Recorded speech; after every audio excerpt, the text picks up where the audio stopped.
And now, Effective Communication with Phil Zeller, CEO, Dale Carnegie, Southwest Michigan. Oh my gosh, did you just hear that person coughed? They coughed over there.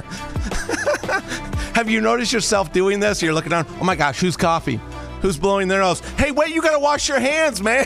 You got to wash your hands. Have you caught yourself doing that?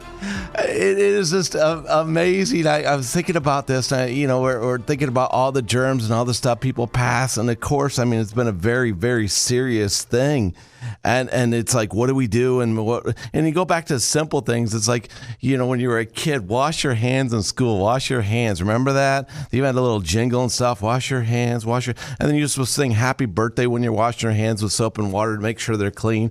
And so some of these things are coming back to you and you're remembering these things, especially here in the past couple of years where we're so focused on making sure that we are clean and go everywhere with our hand sanitizer and our mask and everything else that we got going on. You got all this stuff going on. You're thinking, I got to do this stuff. Am I doing it right? Am I wearing the mask? Do I have the right mask? Do I have the right hand sanitizer? Hey, have you smelled that one that smells like pure alcohol? Oh my gosh, that stuff is, woo! I put some of that stuff in my hand when they were struggling to have the traditional stuff. I'm like, woo! This stuff knocks your socks off when you smell it, right? So we're doing all these things to keep ourselves clean and keep ourselves fresh to make sure we're not spreading. We're all doing our part, right? And I started thinking about this. When's the last time in our lives that we were really forced with this? And it took me all the way back to kindergarten, right? Remember kindergarten? And you were learning those little jingles, how to wash your hands along with the ABCs and everything else. And everybody was like, this is what you got to do. But there was always that one kid, right? That one kid in the classroom, the kid on the bus, the kid that would wipe his hand across his nose and start trying to wipe it on your coat or something. And they're rubbing their boogers on you. And it's disgusting, right? It's gross. You can't believe, what is this kid doing? He's rubbing boogers on me. Help me, somebody, teacher, mom, anybody, get this kid away from me, right?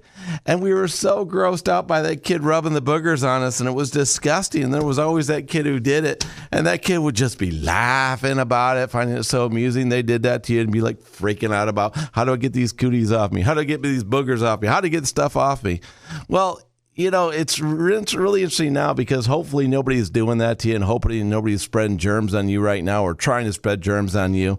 And I want to bring this full circle, though, because there's something we can actually do just as important as the health concerns is our mental well-being. And you've heard a lot about this.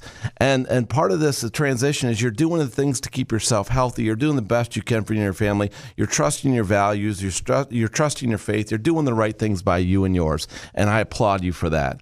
And the other thing that you got to be thinking about right now is you heard a lot, the mental well-being. How's your mental well-being doing? So what are you doing to make sure that you're clean there, that you're healthy there? Because a lot of people out here right now are depressed. They have anxiety going crazy. They have all this stuff going on, and their mental well-being isn't where it needs to be. Well, think about this for a moment. I give you the analogy of you don't want somebody rubbing boogers on you, right? Because that's gross and disgusting and it's very unhealthy. Well, what about when somebody rubs their negative attitude on you?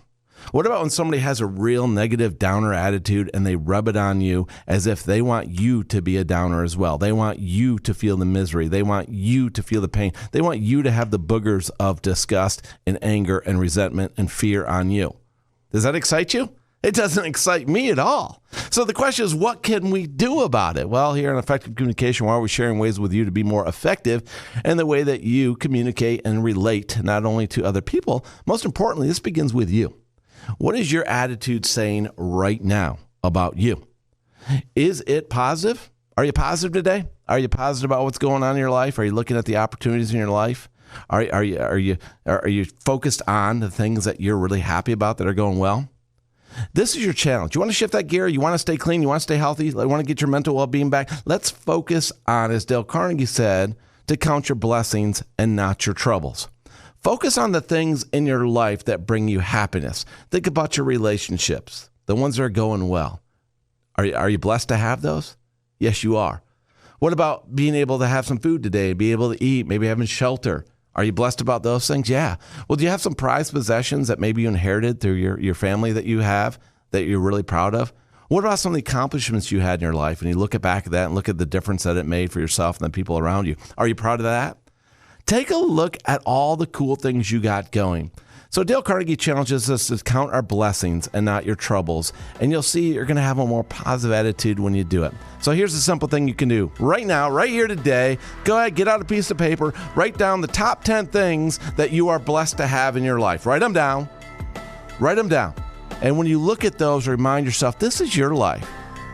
And as Abraham Lincoln said, you're about as happy as you're going to make up your mind to be. So why not choose to count your blessings, count your happiness, and have that positive attitude for yourself, and then think about it. You're rubbing nothing but joy off on other people because you're the positive person they want to be just like. So count your blessings, not your troubles, and make it happen.